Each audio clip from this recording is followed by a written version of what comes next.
Hey everybody, how you doing? Welcome. It is Shadow at Night, Thursday, October the 10th, 2024. I'm sorry about I have been running errands all day and thought to myself, I'm not even going to have time for a show tonight because I started this morning at about 7:30 and then I only just got home at 5 or 5:30 and I've been running around ever since, putting things together, replacing things in the studio and changing things around a bit. And I thought, I'm never going to.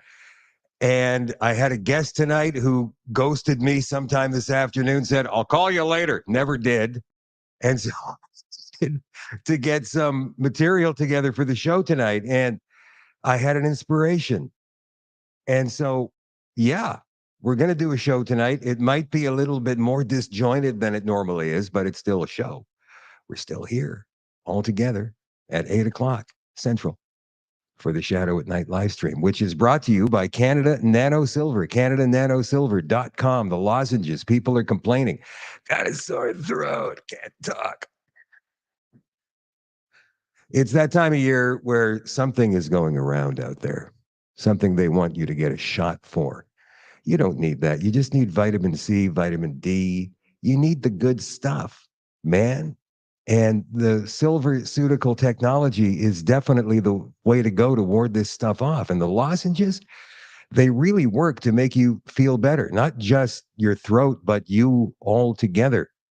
Reach for silverceuticals lozenges with vitamin C to quickly cool and soothe your sore throat with an added boost of support for your immune system. Each package contains 21 individually wrapped lozenges, and they come in Manuka honey. They come in the vitamin C, the orange flavor, which I like so much, the honey, regular honey, and then there's the elderberry zinc, which is very good too. Pick these up and stave off whatever it is that's going around out there with CanadaNanoSilver.com. Again, that is CanadaNanoSilver.com. If you're looking for a retail location near you, you can find them on the retail locations tab on the website in 1, 2, 3, 4, 5, 6, 7 different provinces around the country, 30 different retail locations, actually more than 30 to choose from. One might be right across the street from you. And if you would like to become a retailer of these awesome products, or if you want to just order something personally, get a hold of Kevin and Anna through the contact tab right here at CanadaNanoSilver.com. Again, that is CanadaNanoSilver.com. All right, some quick hellos tonight. Don't forget to like and share, you guys. Let's get this out to as many people as we possibly can. Rick is watching in St. Anne tonight. Hello, Mike, watching in New Bothwell. I hope you guys are doing well. It's been a while since we've had a chance to talk. Joycey is watching in East Winnipeg. Freedom Ray is watching on YouTube tonight. They're spraying the sky with hazardous material. I think we talked about that last night in the extension. Yeah, we did. If you're an All Access member, you can go and check that out later on. Maybe you saw it last night. Kev is watching as well tonight from Canada Nano Silver. Dan Ken is watching from Peterborough, Ontario. Joyce is watching tonight. Debbie, hello in Tabor, Alberta. No matter what platform or where you're watching from, get this out there to as many people as we possibly can, you guys. Like and share. Get it out there. What is Samadoun? Pierre Poilievre was talking about this on camera in front of the left-wing corporate media the other day, but he was also talking about this in the House of Commons, and he mentioned it in the speech he gave on Monday night, the anniversary, of course, of October 7th. Here is Samadoun. We are Hezbollah, and we are Hamas. There's nothing wrong with being a member of Hamas. Samadoun, a pro-Palestinian, anti-Israel advocacy group. These are the people that are on the front lines defending Palestine and fighting for its liberation. That's Samadoun co-founder and international coordinator Charlotte Kate. Samadoun, which means steadfast in Arabic, is banned in Germany and Israel for its vocal support of designated terror groups. Most of what we do is kind of the activism that you see people do every day in their communities. We stand with the Palestinian resistance and their heroic and brave action on October 7th. And they said, long live October 7th!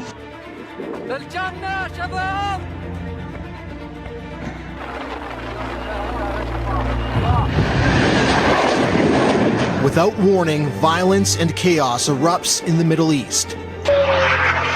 The Palestinian militant group Hamas striking Israel with thousands of rockets and sending groups of gunmen across the border.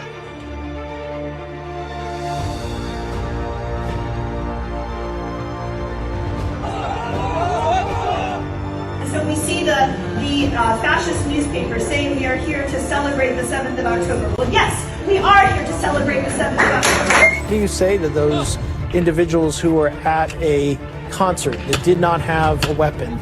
Was it heroic for that action to take place? I do think it is heroic.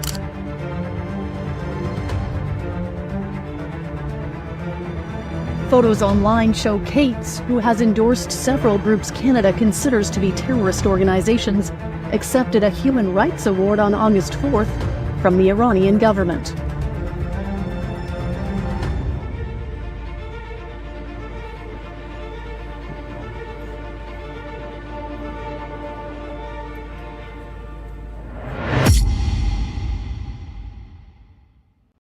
Okay, so that's absolutely correct. One thing I didn't mention when we talked about this on Tuesday night was terrorism. Maybe I touched on it when I was trying to think of something we could convict them with. Treason, because a lot of them are Canadian kids with nothing better to do who have been indoctrinated in their universities that their parents are paying for, and the parents probably have no idea that their kids are involved in this because masks, right? They're all wearing masks.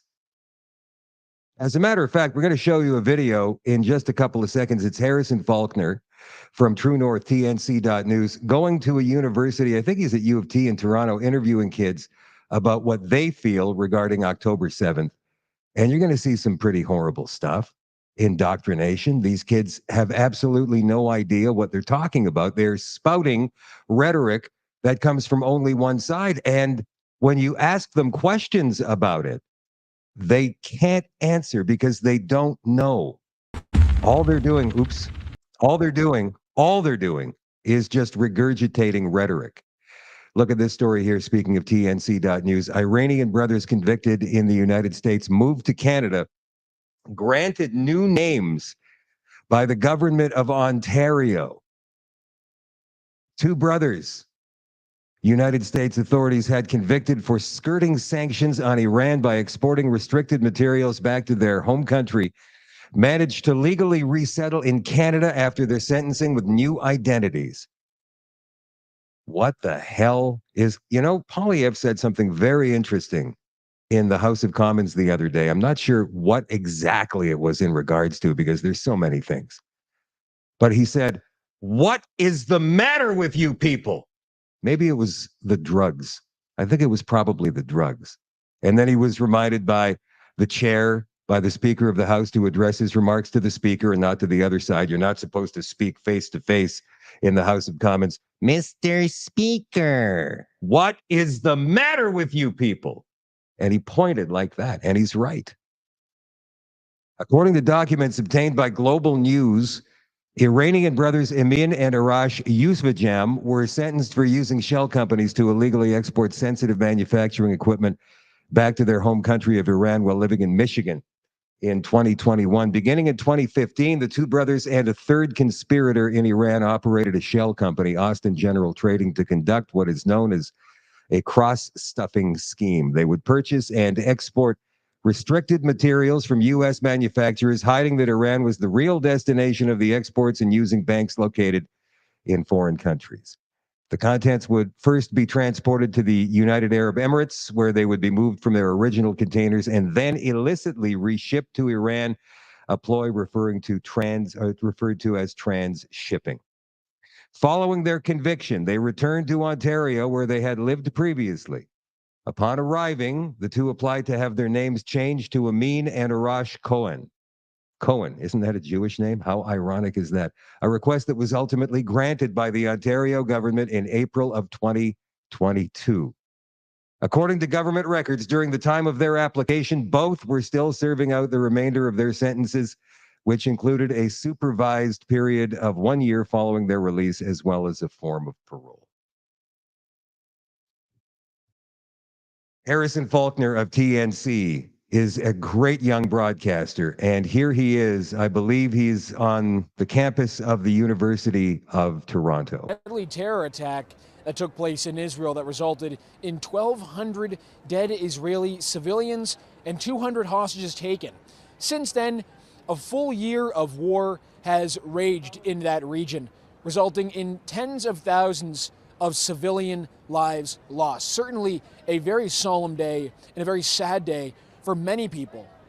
Today, behind me, however, on this first anniversary, the student group Students for Justice in Palestine at Toronto Metropolitan University, Ryerson University, for people who have not been attacked by the woke mind virus just yet.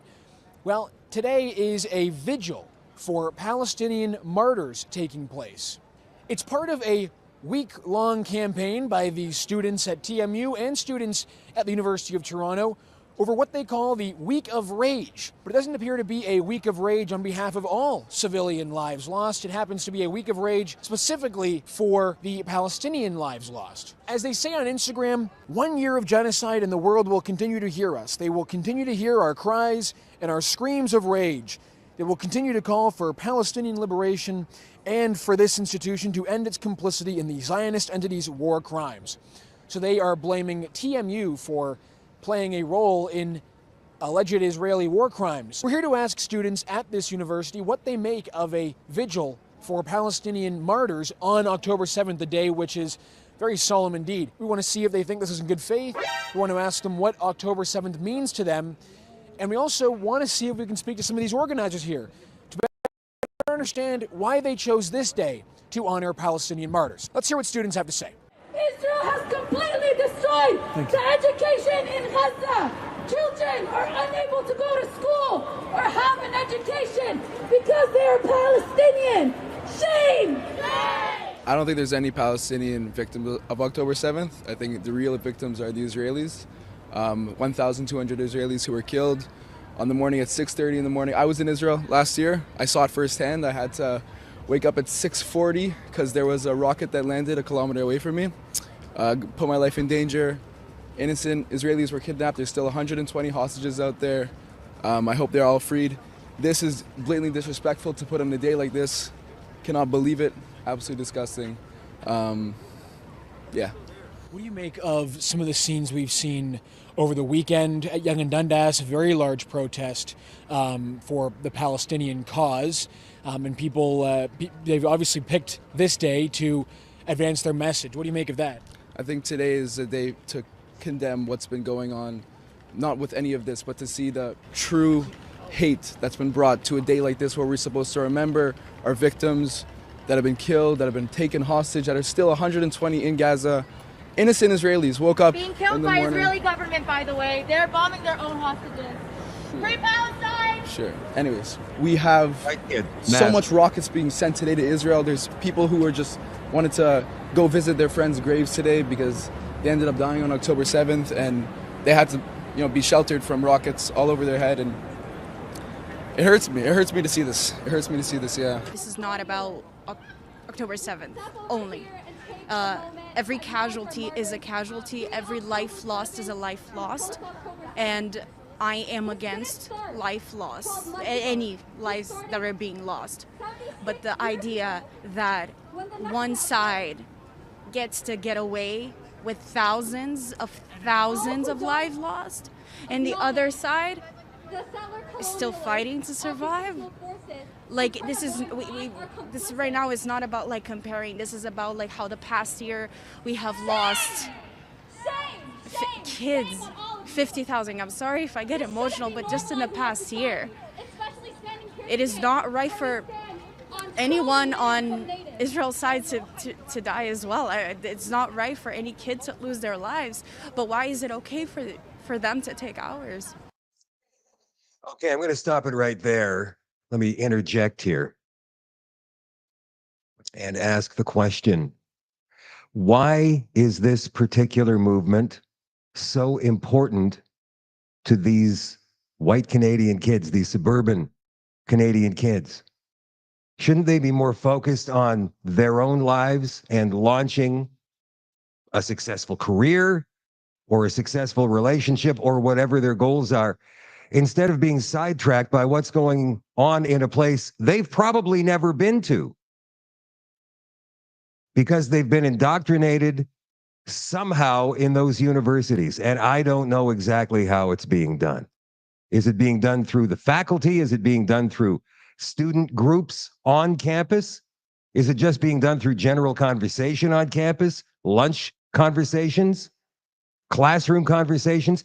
How is this happening where a young girl, maybe 18 or 19 years old, still wearing a surgical mask for some reason? Matt Walsh did a great bit on that, by the way. We'll have it later on in the show.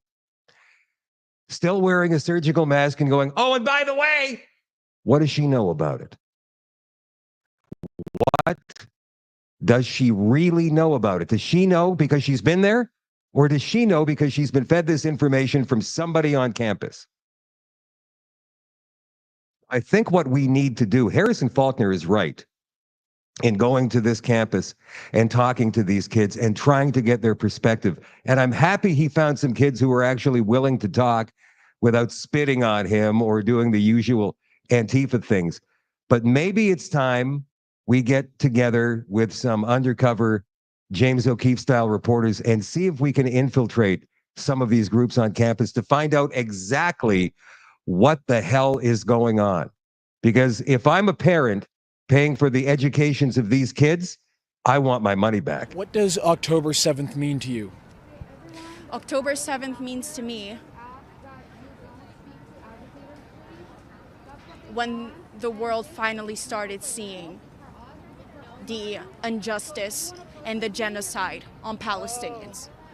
That's what happened. That's what October 7th is to mean. When the world opened their eyes and we fight together for it. Do you think the attacks in Israel last year were justified if it was to open the world's eyes on the genocide, as you say? So you're basically asking me if a sovereign country has the right to attack another. Well, yeah, I'm asking you specifically about that instance. Do you think that it was justified? So I'm completely against a sovereign country like Israel attacking Lebanon and doing that unjustly, because that's a sovereign country. I'm completely against that. And by the same token, Gaza, Hamas attacking Israel? I don't know if it's supported by that same idea. What do you make of a vigil here on October 7th for? So, because Israel is a sovereign country, it shouldn't attack another, even in self-defense, which is what Israel claims they're doing right now. Because let's face it, Lebanon is the home of Hezbollah. There are a lot of cells, Hezbollah cells there, who are responsible for many of these attacks on Israel that Israel is trying to take out. That's fine.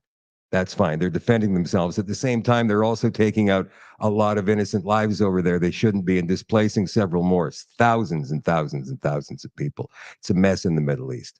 Ironically, didn't Donald Trump have peace over there with the Abraham Accords? Didn't they all sign on the dotted line? Yeah, we're not going to do any more of this crap. And then what happened? He lost the last election. But this girl, this young girl with the black mask on, trying to justify Hezbollah, Hamas, whichever terror group, attacking Israel and killing or taking hostage 120 people, somehow that's okay to them. Or they just completely gap when it's mentioned. They jump over it like a glitch in the Matrix. It's really amazing how they're able to do that. It's like they're programmed almost, isn't it? Palestinian martyrs, as they say. It's kind of nasty. You think it's in bad faith? Yeah, it's a little bad faith. It's not the day. Take any other day, I don't really care, but today's not the day. And why do you think they've decided to pick today to have a vigil for Palestinian martyrs? I think we all know why. It's pretty obvious. I think we all know why. Like it's they can't give us a day. I mean, today's a very hard day for the Jewish community. We're mourning right now, and despite the war, despite everything that's happening, like, it's a hard day, right? A lot of us have family, friends in Israel with bad things that happen, and I think for whatever reason, they don't want to give us an opportunity. Now, I'm also going to say a lot of these people are paid. A lot of these protesters, these antagonizers, they're being paid, and we covered that the other night. Look at this guy here. He's standing in the background, watching Harrison interview these guys, taking notes or maybe pictures with a mask on. That's part and parcel of this whole Marxist revolution. It's a sign. It's almost like wearing a patch on your arm because there's no purpose for it at all. There never was, even though people thought there was. But today, there is no purpose for wearing one of these things on your face unless to show that maybe you're one of these Hamas supporters. To just mourn. And so they come here and they do things like this. They like to flip the switch. They like to tell little half-truths. There's a lot of hate built up, and until they start living for peace and living for their kids, it's not going to change. I think this is possibly one of the most interesting displays of activism I've seen on campus, like during my tenure at TMU. I'm not going to lie. There's a lot of really personal ways you connect to the entire issue going on right now. Through this vigil, for example, like, because it's just like writing down the names of the victims, but they're organized based on like the names and then also like their ages and stuff. It's also just a lot of like families, whole families that have been killed in this atrocity that I think you like get a different like sort of understanding of through this. You know, a lot of the names that I was writing down, they had a lot of like similar last names, and it just really shows just like the real like scale of this issue, you know? And what does this day in particular mean to you? What does the anniversary of October 7th mean to you? To me, I think it signals like the start to like some of the most like depraved acts I've like honestly ever seen, from like an ethno state, like trying to like just like Gaza and the West Bank and Palestine were already in apartheid state prior to this, and seeing literally like pretty much every single international criminal law get broken within the span of a year, this day is like a really haunting reminder of sort of when that stuff started. Here's a very interesting thing taking place. A woman is speaking on the microphone, but they are blocking her from being seen, presumably by the public, but perhaps just from our cameras. They're blocking her from being seen. Why would you think that is? If it's a public protest, it's a public display, why would they want to block the person speaking? And they're going to try to block the camera as well. You would think that if you're speaking in public, you would want to be seen in public. But not these people. They are covering their faces, blocking their identities. They must be very confident in their cause, but they want to be blocked with keffiyehs and flags from being seen in public. Why do you think that is? Do you think that it's in good taste to do this on October 7th, the anniversary? I think it's important that we recognize that asking inflammatory questions to get a response that is clearly geared towards one agenda is not objective journalism, right? And regarding this, I do think it's in good faith. Human life is precious, whether it's Israeli or Palestinian.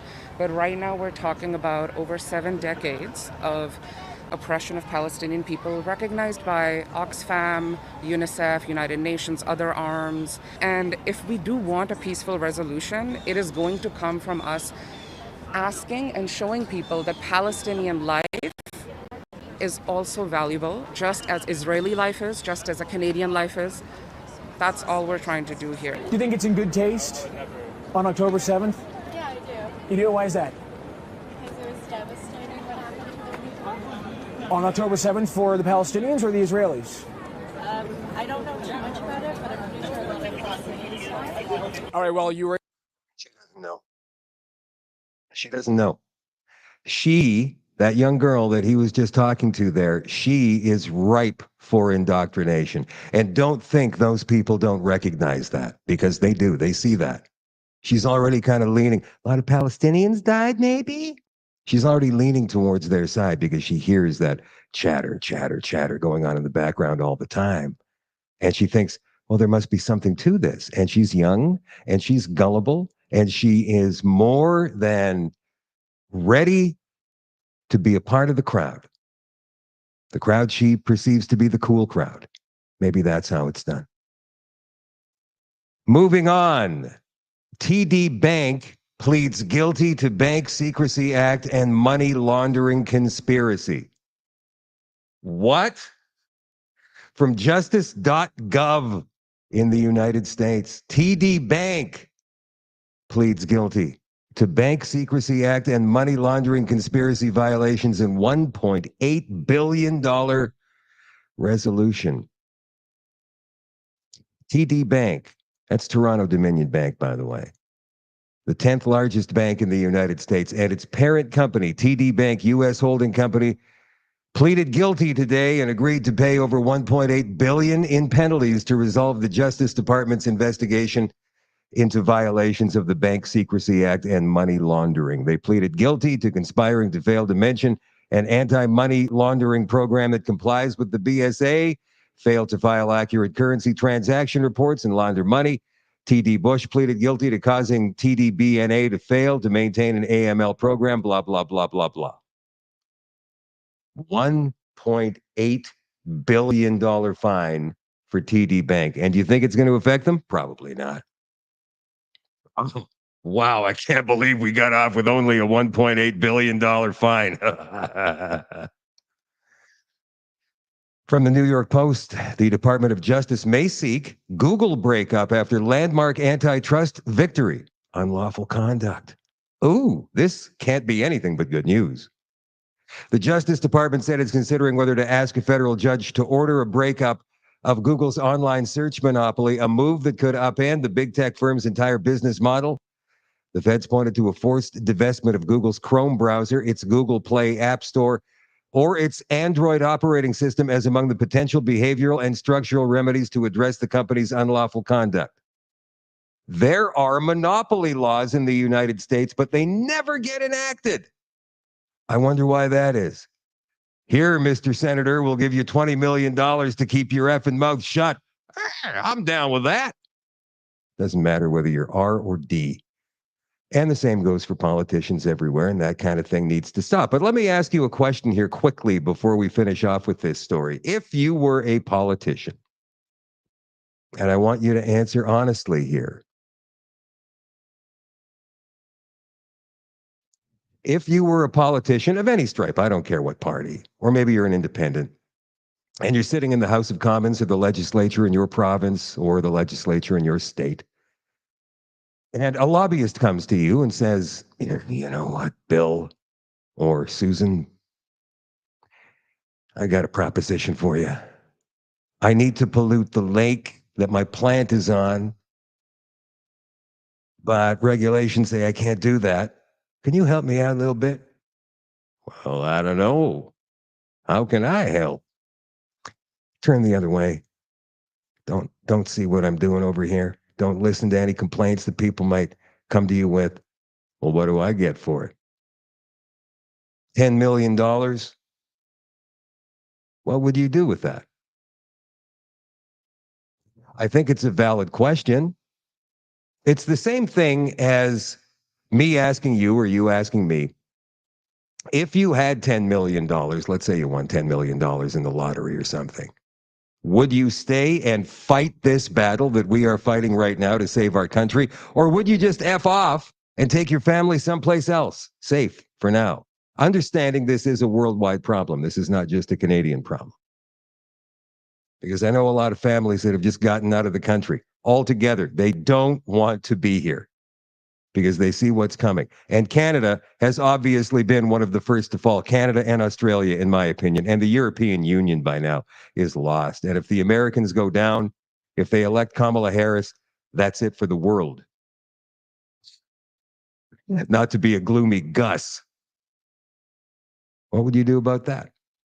Would you take the 10 million and run, or would you stay and would you fight? It's an interesting question and something that we probably need to ask ourselves every now and again, just to keep ourselves honest. The feds pointed to a forced divestment of Google's Chrome browser. I covered that already. Fully remedying these harms requires not only ending Google's control of distribution today, but also ensuring Google cannot control the distribution of tomorrow, the DOJ said in a filing late Tuesday. Will Google be broken up? Remains to be seen. Now, this story obviously, this story is not going to be covered by the main left-wing corporate media in Canada because they've been reporting exactly the opposite for the past 3 years now. So I found this in Todayville. Todayville.com. Todayville.com, what's that? I think it's a small publication based in the West, in smaller cities. Retired judge slams Trudeau government for promoting false accusation about residential school deaths.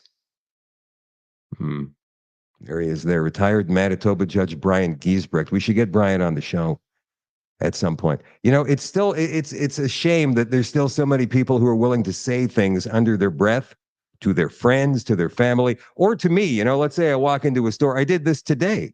I walked into a store today and somebody said, "Hey, Shadow, I watch you all the time." I really agree with what you're doing, man. I really do. Whispering, looking around, making sure nobody's watching or listening to what he said, because heaven forbid he should be labeled as a conspiracy theorist. Retired Manitoba Judge Brian Giesbrecht observed that allegations were made with no real evidence, and that reports that thousands of Indigenous children had died at residential schools under suspicious circumstances are patently false. Again, this is a retired judge. There he is, Brian Giesbrecht. He's called it a conspiracy theory, a lie, shocking, yet unproven accusation being pushed by the Liberal federal government of Justin Trudeau and legacy media. Let's get away from that, legacy media or mainstream media. Legacy denotes something positive. Mainstream denotes something positive, but they're not. They're liars and obfuscators. They are Marxist corporate media. MCM. Marxist corporate media. They allege that thousands of Indigenous residential school kids died because of negligence by Catholic priests and nuns. The truth, and that all started with that Truth and Reconciliation Commission that Trudeau put into action the second he was elected. They accused Canadian priests, nuns, teachers, and staff at residential schools of somehow being responsible for the disappearance of thousands of Indigenous children who attended these schools. That is a shocking accusation. That from retired Manitoba Judge Brian Giesbrecht. He wrote in a commentary piece published in Western Standard last week. But it's even more shocking that the accusation was made with no real evidence to support it. We've been saying that for how long now? Giesbrecht observed that reports from TRC commissioners that thousands of Indigenous children had died at residential schools under suspicious circumstances are patently false. Those allegations were false and based on a conspiracy theory, Giesbrecht said. The judge lamented the fact that hundreds of Christian, mostly Catholic churches have been burned to the ground since the first TRC report came out in 2010, with more than 100 being reduced to ashes since 2021. In 2021 and 2022, the left-wing corporate media and federal government ran with inflammatory and dubious claims that hundreds of children were buried and disregarded by Catholic priests and nuns who ran some of the schools. The Tim Kamloops, the Kamloops and Secwepemc First Nation was more or less the reason there was a large international outcry in 2021 when it claimed they had found 215 unmarked graves. Of course, you remember that. It's still in the news. Of kids at the Kamloops residential school. The claims of remains, however, were not backed by physical evidence, but were rather disturbances in the soil picked up by ground-penetrating radar. The First Nation has now changed its claim of 215 graves to 200 potential burials. So now After all these years, after all this action has been taken, their claim changes. And do you see any reports from the left-wing corporate media? No, you don't. Speaking of the left-wing corporate media, this was one of the headlines I put on the show tonight from left-wing corporate CTV. Who's worse, in your opinion? We know the CBC is really bad. I mean, we know the CBC is really bad, and thank God they're going to defund the CBC and take away all funding from left-wing corporate media organizations when the Conservatives take power, whenever that happens to be. But who's worse, CTV or Global? I'm going to take CBC out of this one. CTV or Global? Which one is worse? Write it down in the comments, please. Bug-eating remarks from BC Conservative leader raises eyebrows. Huh? Excuse me? Comments from John Rustad, the Conservative leader in BC, suggesting children could be expected to eat bugs as a means of combating climate change, have drawn mockery from his main political rival. So I'm not sure if you have an account on X. If you don't, make one and then follow me and then everybody else I follow, first of all. And you'll see some of the ridiculous bullying and name-calling that's going on by the BC NDP against John Rustad for what he said regarding eating bugs. But we're going to get into this a little bit more in just a couple of minutes. Rustad made these remarks at last year's We Unify conference in Victoria, where he also questioned whether the government should be attempting to address warming global temperatures at either the provincial or federal level. We're not even a rounding error in terms of world emissions. There's absolutely nothing we can do, he said.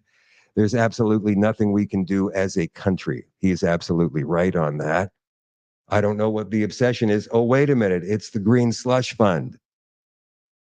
It's the green everything. It's the green transformation. It's the Green New Deal. They're spending trillions of our dollars on this. They are transforming the world. They're transforming our country. Ew. Bugs. Ugh. That's crickets. That's crickets. Hang on. Let's go back to the top of the story. This is from CBC a couple years ago, actually, September of 2022. Cricket plant in London, Ontario expands production to serve up food for Asian company. Aspire Food Group to sell the insects to a large food processor in South Korea. All right. London, Ontario plant that processes crickets will soon be shipping them to South Korea, blah, blah, blah, blah, blah, blah, blah, blah, blah. This is the largest cricket processing plant in the world. And it's based in London, Ontario. Why are they processing crickets? And it's not just for South Korea. They expanded to provide product for South Korea. It's for everywhere. When you go shopping at Superstore or wherever you go, Safeway, wherever, do you check the ingredients in everything you buy? You should look for, it's not going to say cricket. What's it going to say? I forget the exact expression for it. Somebody write it down in the comments. Crickets. Now, this is a World Economic Forum story from their website that goes back just over 3 years. Why we need to give insects the role they deserve in our food systems. We all know how beholden our government and certain left-wing political parties are to Klaus Schwab and his World Economic Forum. And if you don't know that, we'll explore that in just a couple of minutes. And I think, guys, that this particular show, the one that's on right now, would be a good one for you to share with some of your non-believing friends. Because everything, normally everything is very well sourced on this show, but tonight, these stories come from their own websites. By 2050, the world's food supply will need to feed another 2 billion people. Insect farming for food and animal feed could offer an environmentally friendly solution to the impending food crisis. A source of protein and fertilizer, emerging technologies could help bring insects back into the food system at scale. Again, this article comes from the World Economic Forum. The world's population will reach 9.7 billion by 2050, or so they say. This means that despite only 4% of arable land remaining available on the surface of our planet, an additional 2 billion more humans will have to be fed. In order to address this impending crisis, world experts and leaders will meet this autumn. Again, this is 3 years ago, at the UN Food Summit and then COP26. Often overlooked in these discussions is the potential role insects can play in helping meet this challenge. Now, why would there be such a massive cricket processing plant in our country if they didn't have any business? We're going to make these crickets and tons of cricket protein powder, so maybe people will buy it. No, they've already got a market. It's been built into the scheme. Insects contribute to the biological foundation of our terrestrial ecosystem. They bring organic matter to the earth by decomposing waste, act as pollinators for the reproduction and dispersal of plants and flowers, and are also a source of food for a multitude of animal species, from birds to amphibians to humans. The concept of insect farming is not new, and currently 1 to 1.2 trillion insects are raised on farms annually for food and animal feed. The practice has, however, remained mostly manual until now, thanks to new technologies such as artificial intelligence and the Internet of Things. We're at a turning point and finally able to industrialize the breeding of insects in a contained environment. So this is what they say as far as food production and global land use. Earth's surface, 29% land. Land surface is 71% habitable. 19% barren land. 10% glaciers. Habitable land, 50% agriculture. 37% forests. 11% shrub. Agricultural land, livestock, blah, blah, blah, blah, blah. So what they're saying is we haven't got any land left for cows and pigs and chickens and sheep. So we'd better start thinking of other sources of protein if we want to stay alive. That's their call here, their call to action. Several indoor agricultural startups have emerged. Our company, Winesect. Is that what that says? YNSect, for example, with more than 300 technology patents and completely unique AI-driven agricultural processes, is building the first fully automated vertical insect farm in the world, able to produce 100,000 tons of insect products per year. Insects. You will eat the bugs. All right. So the BC NDP laughing at John Rustad for those comments he made at the We Unify conference last year, even though it's all over the World Economic Forum website. Does Canada follow the World Economic Forum initiatives? All right, well, let's check out the Young Global Leaders here, which is a program, by the way. It's a nonprofit organization created by, you guessed it, Klaus Schwab, that is managed from Geneva under the supervision of the Swiss government and run by the World Economic Forum.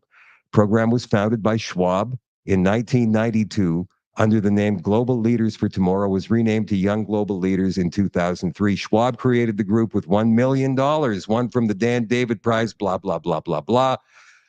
The inaugural class of 2005 comprised 237 young leaders, and since then, a total of some 1,400 individuals have been inducted into the YGL community.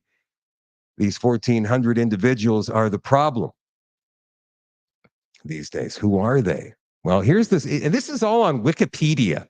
It's not hard to find it. Look at this. It's Wikipedia. They're proud of their Young Global Leaders program. It's all here. So let's go through the list of young global leaders from Canada. Look at that. Justin Trudeau, Karina Gould, who is the government House leader currently, Jagmeet Singh, Melanie Joly, she is the Minister of Foreign Affairs, Michelle Rempel, this is one I worry about. I don't know what to make of this. Michelle Rempel Garner is the Shadow Minister for Natural Resources. This bothers me a great deal. So if you live in Michelle Rempel Garner's riding, I believe she's Calgary Nose Hill, give her a call and say, hey, what's the deal with this World Young Global Leaders thing? Why did you do that? And do you still believe in it? And have a conversation with her. I would love to know. I would love to get to the bottom of that so we can clear that up once and for all, because I do find that highly, highly bothersome. In the UK, David Cameron, former prime minister, not many other names. Amal Clooney, lawyer and wife of George Clooney. Oh, maybe that's why he's so woke. In the United States, we've got Pete Buttigieg, we've got Mark Zuckerberg, Leonardo DiCaprio, Sergey Brin, Anderson Cooper, Chris Tucker, really? Ashton Kutcher, Peter Thiel. This is why people are so suspicious of Peter Thiel. Sanjay Gupta, Chelsea Clinton, Megan Rapinoe. Yeah, that makes sense. Salman Khan, CEO of the Khan Academy. And they're only scratching the surface with these names. Remember, this is just a Wikipedia. But these are young global leaders who follow the teachings of Klaus Schwab in the World Economic Forum, almost like a cult. And why wasn't Chrystia Freeland mentioned? Here she is on their webpage. Chrystia Freeland, Canada's Deputy Prime Minister and Minister of Finance. We don't need to go through her bio. We know who she is here in Canada. Let's just go right down to the bottom and see here that she is a member of the World Economic Forum's Board of Trustees. Chrystia Freeland is pushing that crap. And by the way, so is Carbon Tax Carney. He is also closely aligned with the World Economic Forum. Here is an article from last January from the National Post telling us that Chrystia Freeland is telling the World Economic Forum that decarbonization is everything. You know what decarbonization is? You will eat the bugs. You will drive electric cars. You will freeze and starve in the dark.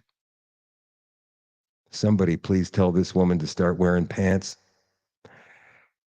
Speaking to a panel at the World Economic Forum, Finance Minister Chrystia Freeland characterized decarbonization as the singular issue defining the world economy.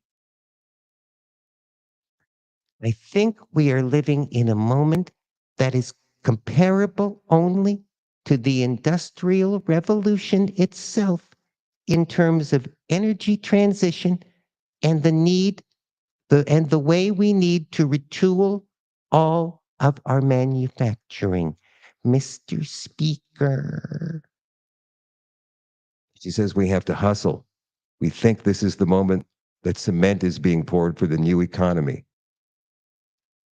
The forum was an event entitled No Recovery Without Trade and Investment. Fellow panelists included Brian Moynihan, CEO of Bank of America, Ngozi Okonjo-Iweala, Director General of the World Trade Organization. Guys, I'm going to play you a video that you've probably seen a million times.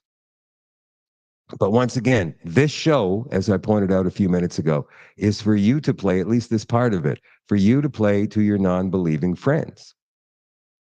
This video is, let me see here, a few minutes long. First part of it, again, you've seen before, but maybe not so much the second part. Here we go.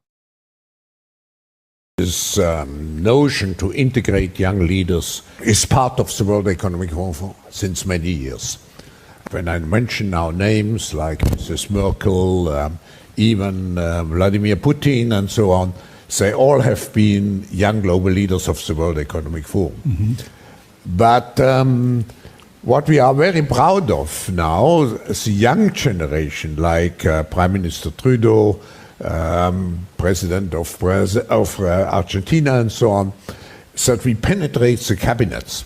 So yesterday I was at a reception for Prime Minister Trudeau, and I know that half of this cabinet, or even more half of this cabinet, are for our actually young global leaders of the World Economic Forum. And that's true in Argentina too. Wow. Yeah. Sorry. That's true in Argentina as well. It's true in Argentina, and it's true in France now. Mm-hmm. I'm here with the president, who is a young global leader, but... Question commentaire, questions and comments. The honourable member for Oshawa. This was during COVID, when MPs were virtually appearing in the House of Commons from their homes because of lockdown. Thank you, Mr. Speaker, and I listened to my colleague's speech. I had a constituent that wanted me to ask a question about outside interference to our democracy. Klaus Schwab is the head of the World Economic Forum, and he bragged how his subversive WEF, World Economic Forum, has, quoted, infiltrated governments around the world. He said that his organization had penetrated more than half of Canada's cabinet. And I was wondering, in the interest of transparency, could the member please name which cabinet ministers are on board with the WEF's agenda? My concern is the deputy. Order. I know the member was in a really good question there, but the audio is really bad and the video is really bad as well. We could hear it fine. Could you hear it fine? I could hear it fine. Let's go back and listen again. Half of Canada's cabinet. And I was wondering, in the interest of transparency, could the member please name which cabinet ministers are on board with the WEF's agenda? My concern is the deputy. Order. I know the member was in a really good question there, but the audio is really bad and the video is really bad as well.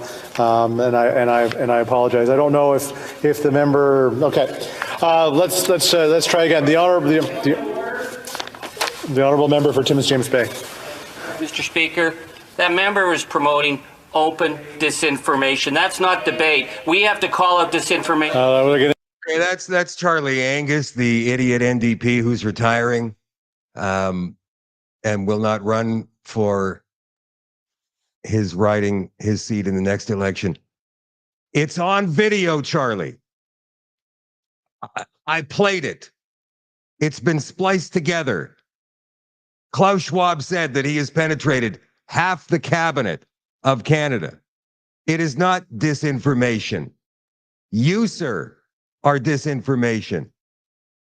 It's absolutely astounding. Oh, and by the way, I thought you couldn't hear it. I thought it was inaudible, according to the speaker. Interesting. The WEF casts a very long shadow across Canada from the Niagara Dependent. This story came out in January of this year. There he is again.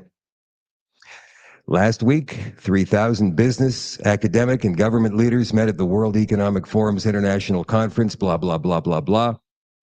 54th annual gathering hosted by the WEF, international body with a mission to facilitate improving the state of the world by engaging business, political, academic, and other leaders of society to shape global, regional, and industry agendas.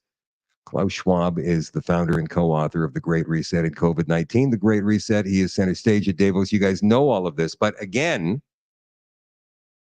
I am asking you to share this part of the video with your friends for them to see exactly how close the World Economic Forum and our government leaders in this country are, and who exactly is calling the shots at the highest levels of Canada.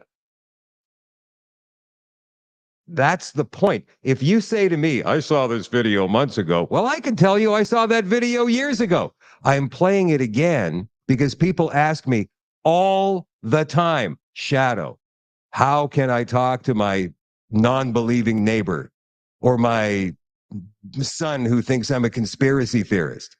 It's quite simple. Play the part of the show just from a few minutes ago where we see Klaus Schwab saying that we penetrate the cabinets, and then we see the question in the House of Commons, which, by the way, never gets asked again, gets shut down for poor audio, which we could hear. Then Charlie Angus stands up and says, this is not debate, this is misinformation. So I guess he could hear the question. And it was never brought up again, ever, in the House of Commons. Why? They don't want to talk about it. Blatant misinformation, even though that video still lives all over the internet, especially YouTube for some reason. It never got taken down. So you play that part of the show to your non-believing friend and then ask them, who exactly is running this country? They'll say, well, you know, it's not. No, it's not. Justin Trudeau takes his marching orders from Klaus Schwab. We're not sure if this is a firm structure or if it's just like the Scientologists. And Klaus Schwab is the great leader, and all of these other students of his, they go, yes, Klaus, yes. Or if they're chipped or Manchurian candidates or whatever they happen to be, they are imposing World Economic Forum ideology in all of these countries. And I also have to ask, and maybe this is something that you could ask your non-believing neighbor or your son or daughter that thinks you're absolutely insane. How is it that all of these young global leaders somehow managed to get into these great positions of power, like Macron, like Trudeau, like Ardern in New Zealand, David Cameron in the UK? How does that happen? Pete Buttigieg in the United States was going to run for president, got kicked out of the primaries a couple of years ago, but he's still their Secretary of Transportation.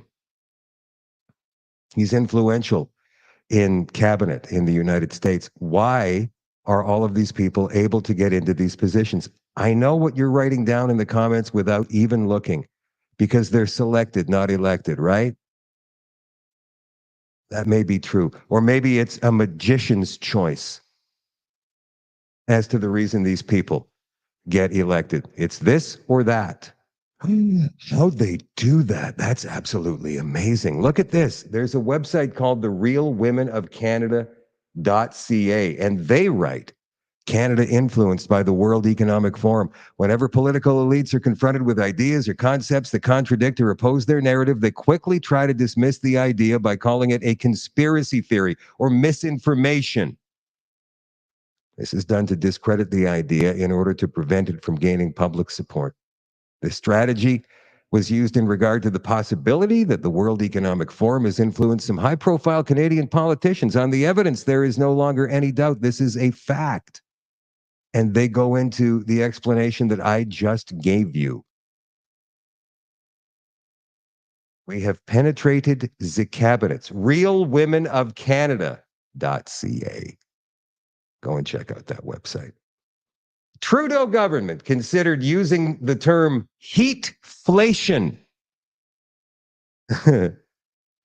to link rising costs with climate change. Remember, that's a big thing with the World Economic Forum, climate change, climate change, climate change. So, hey, here's one. Let's go ahead and link inflation with climate change, and we'll call it heatflation. We'll keep people scared about money and the climate. That's awesome.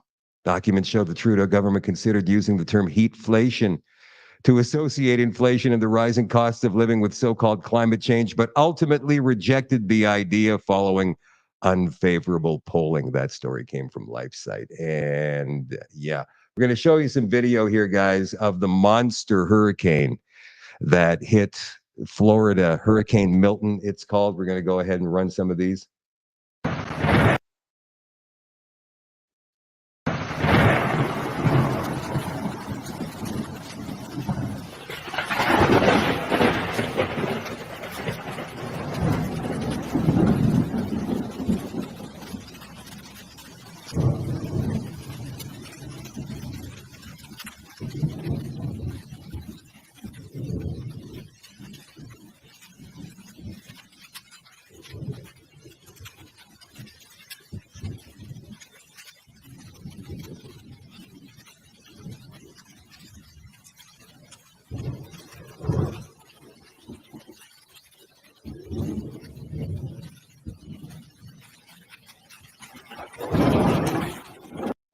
Wow. This one. Oh my God. Holy shit. Oh my God. Holy shit.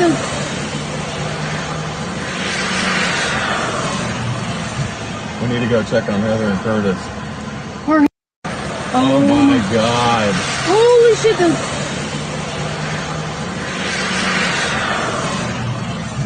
We need to go check on Heather and Curtis. Oh. That's insane. What about this one here?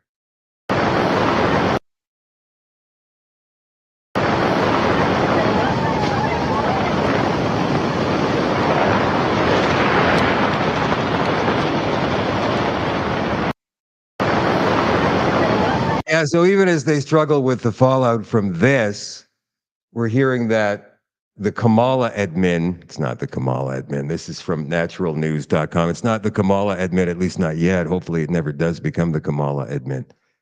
The Biden admin arrests Good Samaritan for trying to help Hurricane Helene victims. This place is a war zone. People and the military is not here. An individual who tried to drop off food and other supplies in the devastated mountain region of North Carolina using his private helicopter was arrested by the Biden regime for interfering with a government operation. Here he is here. I'm currently in Asheville, North Carolina with my company doing disaster security for a dialysis company. And we're also doing search and rescue for patients to bring them to dialysis so they don't die. This place is a war zone, people, and the military is not here. And the reason I'm pissed, because I was part of the operation during Hurricane Katrina. I was stationed in San Diego, and within 96 hours, we were in Louisiana. And these bastards are not sending the military here. There's so much destruction. There's no news crews here. That's why you're not seeing it. The American people should be angry at what our government is doing to this town. There are people hurting here. There are so many people dying. I drove past a young kids about 5 to 7 years old. They were brother and sister, and they were looking for their parents. We got them to a church. These young kids don't know where their mom and dad are. And the military is being fucking hamstringed by these goddamn DOD fucking executives. Joe Biden would have you believe that none of that is true. As a matter of fact, he was asked today if he'd spoken with Donald Trump. And here's what he had to say about that. Are you kidding me? Mr. President Trump, former President Trump, get a life, man. What did he call him? Mr. President Trump? Mr. President Trump, former President Trump, get a life, man. Help these people. Get a life, man. Help these people. Isn't that your job, Joe? Now, once again, is he just at this stage of the game, like completely out to lunch? And if that's the case, why do they let him even speak at all? I don't know. Mr. President Trump, former President Trump. Lastly, I want to show you this video here. As they continue to dig out from the damage of Hurricane Helene and this new one, Hurricane Milton, which is causing 15-foot waves. Most of it is over with now, apparently, as it weakens. But the damage has been done. Even though it seems Florida is far more prepared for hurricanes generally than the other states in that area. I'm sure, and I'm hoping that everybody is going to be okay. And we hope that the loss of life can be kept to a bare minimum. We know that that's going to happen. But for those people who have electric cars, listen to this guy. This is a storm surge event. This was not as much a windstorm, but a storm surge. One of the threats that we're very concerned with is lithium-ion battery technologies. That's EVs, golf carts, scooters.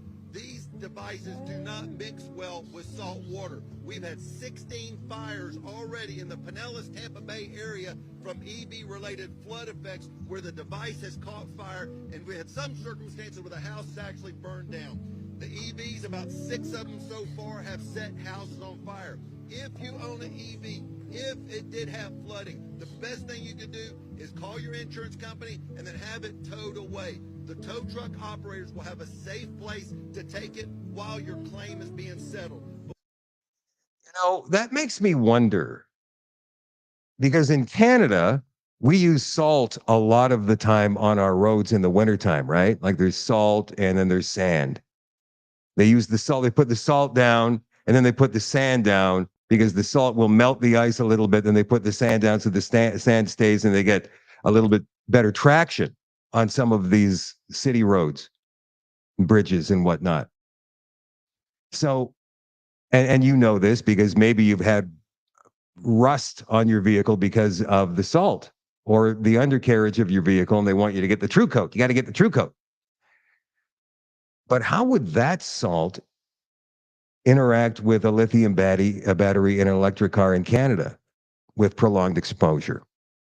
And then I have a friend who had incredibly high, she had an electric car for 5 or 6 years, and she had incredibly high levels of cobalt in her system. And nobody could figure out why until finally it occurred to her years later. I've been driving this electric car. The battery is like 2 feet away from my crotch. Could it be that I've got cobalt poisoning from the battery, the lithium battery in my electric car, from prolonged exposure to that? Because how else would you?